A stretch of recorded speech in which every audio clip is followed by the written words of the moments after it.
Welcome to part 2 of an episode of BuzzFeed Unsolved, where we discuss the deaths of Tupac Shakur and Biggie Smalls. We just discussed Tupac in Vegas, and now we're hitting the road again to go to Los Angeles to discuss Biggie.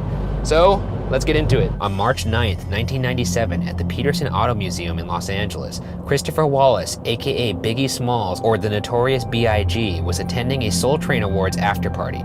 At approximately 1 a.m., Biggie Smalls left the party with Sean Combs, aka P. Diddy or Puff Daddy, and CEO of the East Coast record label Bad Boy Records, the label that Biggie was signed to. P. Diddy left in a car with others, and Biggie left separately with his driver and 2 friends. Biggie's car followed Diddy's car while heading north on Fairfax Avenue, but only Biggie's car would get stopped at the stoplight on Wilshire Boulevard. While Biggie's car was stopped at the intersection of Fairfax and Wilshire, a black Chevy Impala pulled up and fired a gun at Biggie from the driver's side window, hitting Biggie 4 times. Of the 4 people in the car, Biggie was the only one who was hit. We're about to drive through the intersection where he got shot. They came out of this parking structure right here, and then they got stopped right here at this light. This is really weird. This is weird. Yeah, like, could you imagine looking to your right? The first thing you see is a gun. That's crazy. Makes me feel weird. I'm like, I don't want to sit in this seat anymore. According to multiple witnesses, the driver was a black male in a blue suit with a bow tie. P. Diddy ran out of his car and across Wilshire Boulevard to Biggie's car, and they drove to Cedars-Sinai Medical Center, where Biggie was pronounced dead at 1:15 a.m. Before we get into suspects, I'd like to point out that former LAPD Lieutenant Sergio Robleto commented on how strangely uninvolved the LAPD Robbery Homicide Division was in the case. Quote, "They were there that first night, but they were gone by the next morning and didn't come back to the case until an entire month had passed. In 30 years, I had never seen that. A murder case involving a major celebrity that wasn't taken over by robbery homicide right out of the gate." End quote. That does look strange. But you know where else they did that was the Tupac's murder.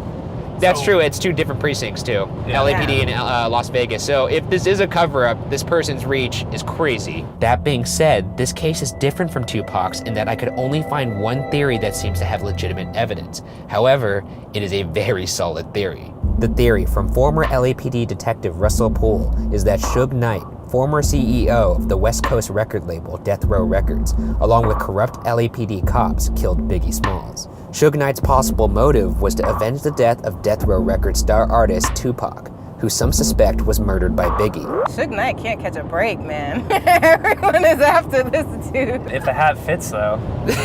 A prior case led Detective Poole to the discovery that members of the LAPD were on the payroll of Death Row Records serving as security guards. Wow. One of the members of the LAPD who was on the payroll was an officer named David Mack.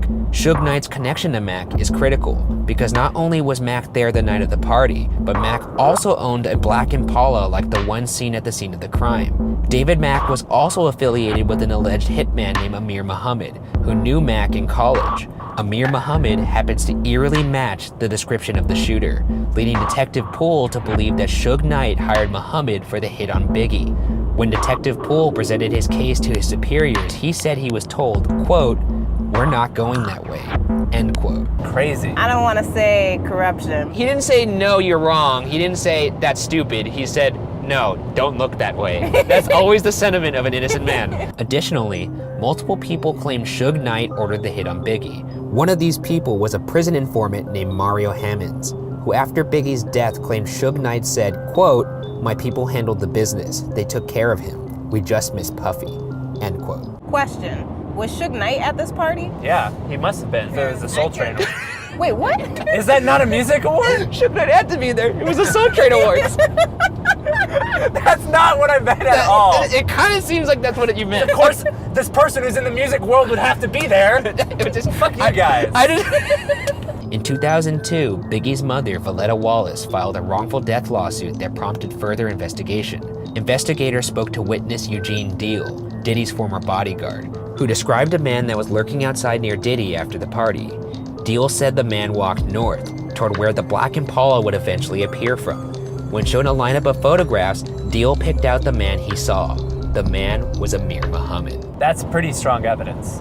To be able to pick someone out of a lineup like That you've never seen before. This investigation also uncovered many missteps of lead investigator Steve Katz, including his failure to forensically test David Mack's black Impala. Yeah, they can't test every single person's black Impala though. Yeah, but they could test the Black Impala owned by a man who's on the payroll of Death Row Records, a suspect. Well, wait, why?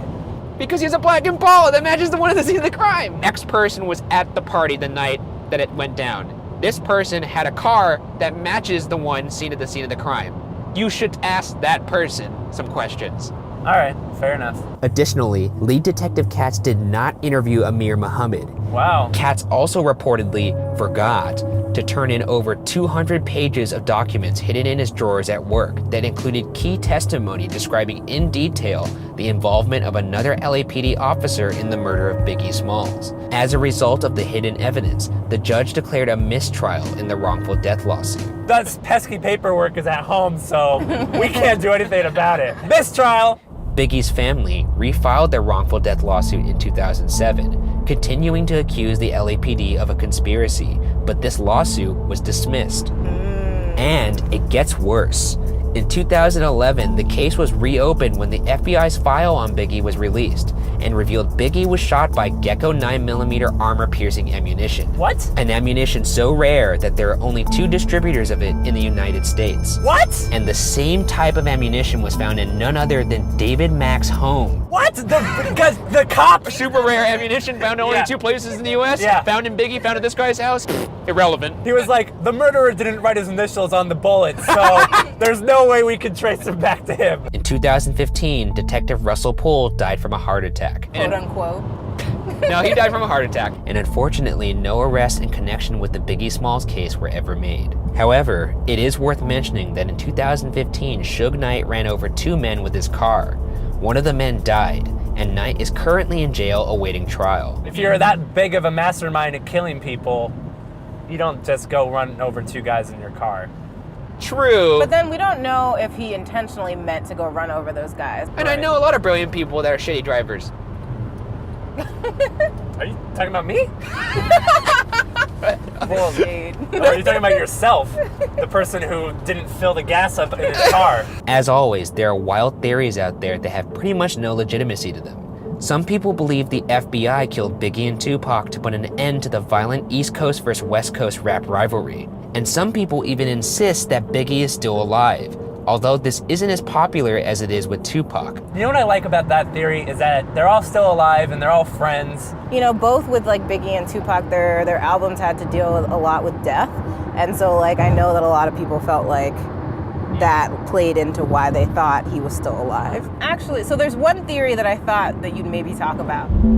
Someone had told me that they thought that Puffy actually killed Biggie. I did hear that Puffy, as CEO of Bad Boy, would actually make a little bit more money posthumously off Biggie Smalls records. I feel like I've also heard rumors that Biggie was thinking about leaving Bad Boy. Oh, well then that's different. It's weird that P. Diddy was connected to both of these. I don't know, with Tupac's I feel like it was still a little bit uncertain. With Biggie, this feels like Suge definitely, there's more of a clear link to how he had his hands in things. Suge Knight's really crafty, I'ma say that. Please don't kill me, Mr. Knight. Yeah, I know. It's like one of those things where I'm like, I'm leaning towards that, but I don't want to actually say that because then I might not actually be seen again. And I might not actually be breathing. Yeah, but if you did, then people would, well, hopefully would consider him more, right? You gotta take a stand so that people can find the truth. But in the end, the mystery of the Biggie Smalls murder, despite having a good deal of evidence, remains officially unsolved.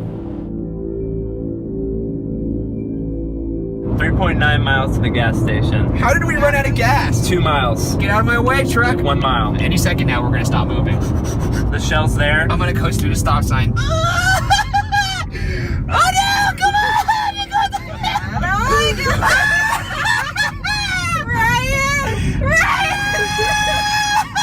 Oh my god! Oh my god! Yeah! Oh my god! Get the fuck out of my way!